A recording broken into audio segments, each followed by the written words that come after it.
Ballot open చేసినప్పటి నుంచి Congress party ఆధిక్యతలో ఉంది. ఆల్రెడీ ప్రజలు మా వైపే ఉన్నారు. కాంగ్రెస్ పార్టీ అనేది ప్రజల పార్టీ అమ్మది, బలహీనల పార్టీ కాదు. ఇది బలహీనమైన వర్గాల పార్టీ. ఇది మా కేసీఆర్ ఏం చెప్పిండు? చరిత్రహీనుడు. మునుగోడు ఉప ఎన్నికైనప్పుడు ఏం చెప్పిండు తెలుసా? పాలిచ్చే బర్రె కావాలన్నా లేకపోతే గడ్డి తినే దున్నపోతు కావాలన్నా అన్నాడు. గడ్డి తినే దున్నపోతే ఎవడిప్పుడు? ఆయన అధికారంలో ఉన్నప్పుడు గడ్డి తినే దున్నపోతే కాంగ్రెస్ అన్నాడు. కర్మ సిద్ధాంతం నీకేమిచ్చింది? ఇలా నువ్వు గడ్డి తినే దున్నపోతు బీఆర్ఎస్ పార్టీని ఫామ్ హౌస్లో వండబెట్టింది, కాంగ్రెస్ పార్టీని కోరుకుంది. కాబట్టి కర్మ సిద్ధాంతం అనేది తొందరలో ఇచ్చిండు. అమ్మకు అన్నం పెట్టినోడు చిన్నమ్మ గాజులు చేపించినాడు, చెల్లెని తరిమేసిండు. ఈమె సునీతమ్మ కంట పెద్దన్నగా ఉంటాడంట, పిల్ల పిత్రిగాడు. మా రేవంతనను ఈయన పెద్ద పెద్ద మాటలు మాడతారు లాడ్సాపు. ఇవాళ ఎక్కడ పోయిరు? బావబామర్దులు తోక ముడుచుకొని పోయినరు. జూబ్లీ ప్రజలు తెలివైన వాళ్ళమ్మ, ఓటర్సు చాలా తెలివి కళ్ళు. అభివృద్ధికి అయ్యి చూసిపించారు. సెంటిమెంట్ల కోసము అభివృద్ధి చెందదని వాళ్ళకి అర్థమైపోయింది. మీరు ఒకటే గుర్తుపెట్టుకోవాలి, భర్త చనిపోతే సానుభూతి చూపిస్తాం ఒక ఆడపిల్లగా. ఆ సానుభూతి అనేది మనకు అన్నం పెట్టదు. అదే ఇదే ప్రజలు అభివృద్ధి కోరుకున్నారు. ముఖ్యంగా చిన్న శ్రీశైలం యాదవ్ గారి కుటుంబాన్ని ఓన్ చేసుకున్నారు వాళ్ళు. ఎందుకంటే అధికారం లేనప్పుడే 10 మందికి అన్నం పెట్టిన వాళ్ళు. అలాంటి కుటుంబాన్ని జూబ్లీ ప్రజలు వాళ్ళ కుటుంబాలలో కలిపేసుకున్నారు. ఒక తమ్ముడిగా ఒక కొడుకుగా ఓన్ చేసుకున్నారు. అభివృద్ధి అయితే 100% జరుగుతుంది. ఎందుకంటే మినిమం ప్రామాణికం అనేది ఒక రేషన్ కార్డు రైమత్ నగర్ డివిజన్లో దాదాపు 14,000 రేషన్ కార్డులు కూడా ఇవ్వడం జరిగింది. తప్పకుండా రాబోయే రోజులలో ఇప్పటికి రాత్రి అద్భుతతో కేసీఆర్ చేస్తామని చెప్పినట్టుగా మేము చెప్పలేం, కానీ కనీస వనరులు కనీస వసతులు కల్పించే బాధ్యత మాది. తప్పకుండా ఇచ్చిన హామీలను నెరవేరుస్తాము. ఇవాళ ఎంఐఎం సోదరులు కూడా మాకు సహకరించారు, వాళ్ళకి కూడా ధన్యవాదాలు. హిందూ ముస్లిం భాయ్ నిదానంతో పోతాము. ఓట్ల కోసం రాజకీయాలు చేయము. అందరం కలిసి జీవించే హక్కు రాజ్యాంగం కల్పించింది. అదే ప్రకారంగా మనం పోతాము. మేడం, అంటే ఇప్పుడు రౌడీ పాలన అని చెప్పేసి మాటలు వినిపించినాయి, దీనికి మీరేం సమాధానం చెప్తారు? మేమేం చెప్పలేదమ్మా, జూబ్లీ ప్రజలు రౌడీ కాదు, వీడు మా తమ్ముడు ఒక విజ్ఞానవంతుడు అని చెప్పారు. రౌడీలు అన్నోళ్ళ తోకలు కట్ చేసి పామదాలలో వండబెట్టిరు. వాళ్ళ గురించి ఏం మాట్లాడి మనం అది చేస్తామమ్మా? రౌడీ అనుకుంటే ఇప్పుడు జూబ్లీ ప్రజలు మొత్తం రౌడీలేనేగా. మరి రౌడీ అన్నారు, ఎక్కడ పోయిందా రౌడీ అంటే? మరి ఎందుకు ఇంత మెజార్టీతో ఎట్లా గెలిపించారు? ఎంత వ్యతిరేకత ఉంది చూడండి. మీరు మేడలలో మిద్దెలలో వండుకునే సునీతమ్మ నాయకత్వం కోరుకుంటలేరు. ముందుగానే ఊహించారు ఇంత మెజారిటీ వస్తుందని? ప్రజలు మా వైపు ఉన్నారని ఊహించినాం మేము. ఎందుకంటే పాలన చేస్తున్నామమ్మా, ఆ పాలనతో ప్రజలు కలిసి వస్తారు. నూతన ఉత్సాహాన్ని అయితే వ్యతిరేకత ఉందన్నారు కదా, అలాంటి వాళ్ళకి కర్రగాల్చి వాత పెట్టింది. ఏమైతే అభివృద్ధి పనులు జరగలేదో జూబ్లీ హిల్స్లో అవన్నీ జరుగుతాయా ఇప్పుడు? ఏమైతే కానీ మేము వచ్చినాక మాత్రం కంపల్సరీ సన్నబియ్యం వచ్చినాయి, అక్కడ వాళ్ళకి రేషన్ కార్డులు వచ్చినాయి. పింఛను అండ్ మహిళలకి ఏదైతే ఇవ్వాలో ఇప్పుడు కంపల్సరీ ఇస్తారమ్మా. మన బడ్జెట్ ఎంత ఉంది మనకు తెలుసు. 18,000 కోట్లలో ఇప్పుడు 6,000 కోట్లు దగ్గర గవర్నమెంట్ ఎంప్లాయీస్కే పోతున్నాయి. రేవంత్ అన్న మినిమం ఎమర్జెన్సీ ఏది ఉందో దానికి కేటాయిస్తున్నారు. ఇప్పుడు పెన్షన్స్ ఒకటి ఉంది, మహిళలకు 2,500 ఉంది, తప్పకుండా ఇస్తాడు. 2 సంవత్సరాలే కదమ్మా, 10 సంవత్సరాలు వాళ్ళు చేయలేదు, చేసి చూపించిండు.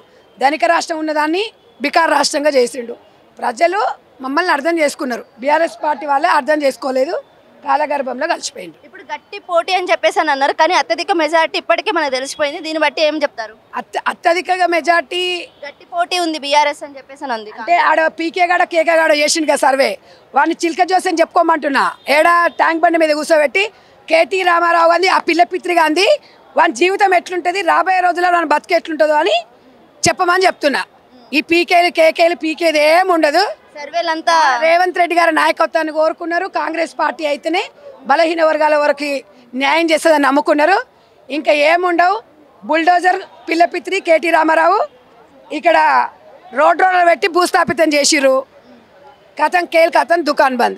కాదు, ఇది సంబరాలు, ఒక ఆనందోత్సవం.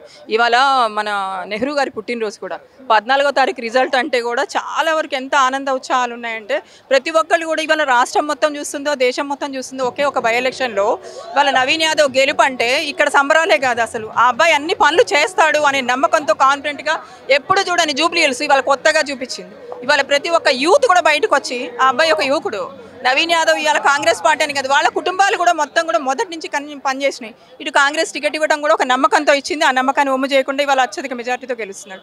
ఇవాళ గతంలో 38% వచ్చింది, ఇవాళ 48% తోటి, అంటే ఒక 10% పెరిగినట్లే. ఒకళ్ళ అఫీషియల్స్ అందరూ బయటకు వస్తలేను, అయినా కానీ ఇవాళ అందరూ ప్రతి ఒక్కళ్ళు కూడా ఒక ఎవరిని చూసినా కూడా మాకు కూడా అనిపిస్తుంది ఏంటి బయటకు వస్తే వాళ్ళ నవీన్ యాదవ్ గెలిచినట్టుంది, అందుకే మీ సంబరం కనపడుతుంది అని. ఎస్, ఇలా విన్ అయింది మేము. వాళ్ళ మిస్సెస్ అత్యధిక మెజారిటీ అంటే ఇంత అసలుకి ఊహించారా? ఎందుకంటే చాలా అత్యధికంగా ఉంది మెజారిటీ. నవీన్ యాదవ్ గారు చూసుకుంటే గతంలో ఓడిపోయారు, కానీ ఈసారి ఎందుకు అంత నమ్మకం గెలుస్తారని చెప్పేసి? ఏమండి, ఒకప్పుడు రాముడు బాణం ఎక్కి పెట్టాడంటే ముందు వెనక్కే పోతుంది, వెనక్కి పోయిన తర్వాతనే ముందుకు వస్తుంది. ఒక 2 సార్లు పోయినందుకు అది ఓటమేం కాదు, అది గెలుపు కింద లెక్క, అతని కష్టం కింద లెక్క, అతను చేసిన పంతనం కింద లెక్క. మన నవీన్ యాదవ్ గెలవాలి అనే దానికి ప్రతి ఒక్కళ్ళు కూడా ఎందుకన్నారంటే అతనికి ఆల్రెడీ దేవుడు అండ ఉంది. తర్వాత ఇక్కడ మన సీఎం గారు రేవంత్ రెడ్డి గారి ఆధ్వర్యంలో కూడా చాలా చూసి కరెక్ట్గా సెలెక్ట్ చేశారు. ఇవాళ సెలెక్ట్ చేసి ఇవాళ ఎందుకంటే మనకు పబ్లిక్లో కూడా అభివృద్ధి పథకాలు, సంక్షేమ పథకాలు ఇవన్నీ అన్ని రకాలుగా ఇవాళ ఇస్తారని నమ్మకంగానే ఆల్రెడీ 2 ఏళ్ళు అయింది, 10 ఏళ్ళు చేసింది. చీకట్లో ఉన్నాం, తెలంగాణ పిల్లలందరం కూడా ఇబ్బందులు పడ్డాం. ఇవాళ జూబ్లీహిల్స్ నుంచే చూపించాలని ఆదంటారు. రేపు వచ్చే భవిష్యత్తులో కూడా కాంగ్రెస్ పార్టీ మళ్ళీ ప్రభుత్వం రేవంత్ రెడ్డిది ఖచ్చితంగా ఉంటుంది, కాంగ్రెస్ ప్రభుత్వం లీడ్ చేస్తుంది. మళ్ళీ మనందరం కూడా ఈ 10 ఏళ్ళు ఎవరైతే టీఆర్ఎస్ ప్రభుత్వం ఉందో వాళ్ళు ఇక రాకూడదంటానికి ఇవాళ నిదర్శనం. దానికోసం ఈ ఆనందోత్సవాలు. అంటే యాక్చువల్ ఏంటంటే బీఆర్ఎస్ ప్రభుత్వం ఏంటంటే మహిళల సెంటిమెంట్ వర్కౌట్ అయితే, ఎందుకంటే మహిళల మెజారిటీ ఎక్కువగా ఉందని చెప్పేసి ఆశించారు. బట్ ఇక్కడ చూస్తే మనకి అత్యధిక మెజారిటీ వచ్చింది. దీనికి మీరేం సమాధానం చెప్తారు? మహిళల సెంటిమెంట్ అనేది ఒకప్పుడు ఉంది, ఇప్పుడు ట్రెండ్ మారింది. తర్వాత ఏంటంటే నాకు తెలిసినంత వరకు మాగంటి గోపీనాథ్ గారు మాకు బాగా రిలేషన్. గతంలో కూడా మాకు అందరికీ తెలిసి తెలుగుదేశం పార్టీలో ఉన్నాను. నేను కూడా తెలుగుదేశం పార్టీలో గతంలో ఉన్నదాన్ని. తెలుగుదేశం పార్టీలో నేను కూడా ఎమ్మెల్యేగా పోటీ చేసిందాన్ని, జెడ్పీటీసీ ఎంపీపీ చేసింది. ఆయన కూడా 2 సార్లు పోటీ చేసినప్పుడు కూడా అక్కడ లేడీస్ని ఎంత ఇబ్బంది పెట్టారో, ఎంత చేశారో మా అందరికీ తెలుసు. ఇవాళ ఎందరు కూడా లేడీస్ వైఖరి కాదు, ఆమె కూడా ఫస్ట్ భారీ ఇబ్బందులు ఎంత పడుతుందో ఈమె కూడా ఎంత ఇబ్బంది పెడుతుంది అనేది బయట కనపడుతూనే ఉంది. మేము సోషల్ మీడియాని అంటలేదు, ఏమంటలేదు, కానీ బయట పబ్లిక్ పరంగా ఆ వెంగళరావు నగర్ కానీ యూసుఫ్ కూడా కానీ ఎవరు కానీ బయటకు వచ్చి వాళ్ళ తెలుగుదేశం కూడా తటస్థంగా ఉన్నా కూడా ఇలా వీళ్ళకే ఓట్లు వేసిందంటే చాలా వరకు గుడ్. नवीन यादव जिंदाबाद, जय कांग्रेस। मैं रहमत नगर डिवीज़न इंचार्ज थी और अल्हम्दुलिल्लाह रहमत नगर से ज़्यादा वोट्स गिरे हैं कांग्रेस पार्टी को। मैं खुद लंगड़ी हो गई लेकिन कांग्रेस पार्टी को लंगड़ा होने नहीं दिया मैंने। लास्ट डे जब हम रैली करे, रैली करने के बाद जब मैं घर को जा रही थी, मैं गाड़ी चेंज कर रही थी, मैं ड्राई मेन होल में गिरी। बीआरएस वाले जो हैं ऐसे मेन होल्स बनाए, बीच में स्लैब है, 2 साइड से मेन होल खाली है। वो मेन होल में मैं गिरी, पूरा मेरा ये लेफ्ट साइड पूरा छिल गया है, घुटना मेरा छिल गया है, पैर में मेरे चोट आई है, क्रैक है, 45 डेज रेस्ट है। This is lack of their governance जो वो लोग 10 साल करे। तो आज जो है उनको जुबली हिल्स की आवाम बताई कि आपका काम नहीं करना, आपका जुबली हिल्स में नहीं फिरना, उनको आज हराई है और कांग्रेस की जीत है। That pain has little bit subsided because I heard that we have won majority from Riyasat Nagar Rahmat Nagar where I was in charge. It's a big win-win situation for me. My pain has subsided because of that.